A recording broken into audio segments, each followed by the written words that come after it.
Hi! In front of me is Nokia X10, and today I would like to show you how you can manage automatic screen rotation on this device.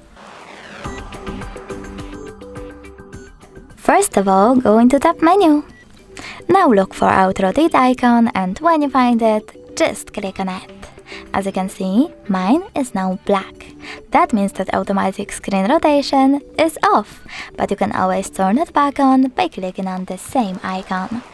If you want to, you can go into settings as well, tap on display section after scrolling down and scroll down again.